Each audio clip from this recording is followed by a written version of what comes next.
گلگت کے قریب بس سے اتار کر ایک مسلک کے لوگوں کے قتل عام کا ایک اور واقعہ ہوا۔ کچھ لوگ کہہ رہے ہیں کہ فرقہ وارانہ منافرت بڑھ رہی ہے۔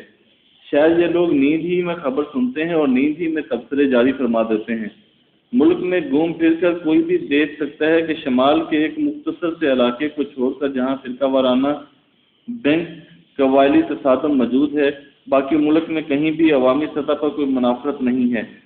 دہشت گردی کے ایسے واقعات قابل مذمت بھی ہیں اور قابل شرم بھی، لیکن زیادہ شرم والی بات تو یہ ہے کہ حکومت نے ایسے واقعات کو روکنے کے لیے کچھ بھی نہیں کیا۔ جی بالکل کچھ بھی نہیں کیا۔ ہماری قسمت کا لکھا رحمان ملک کی صورت میں پورا ہوا۔ وزیر اعظم کا انتخاب تھا یا کسی اور کا بھگتنا تو قوم ہی کو پڑا۔ دہشت گردی کے ہر واقعے پر ان کا ایک ہی بیان یوں ہوتا ہے، نہیں چھوڑیں گے۔ پوچھا جائے یہ سانحے رکتے کیوں نہیں تو کہتے ہیں کہ ساری دنیا میں دہشت گردی ہوتی ہے، روکنا ممکن نہیں۔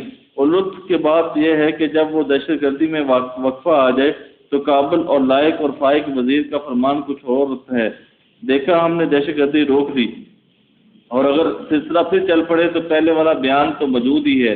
یہ ساری دنیا کا مسئلہ ہے، کون روک سکتا ہے؟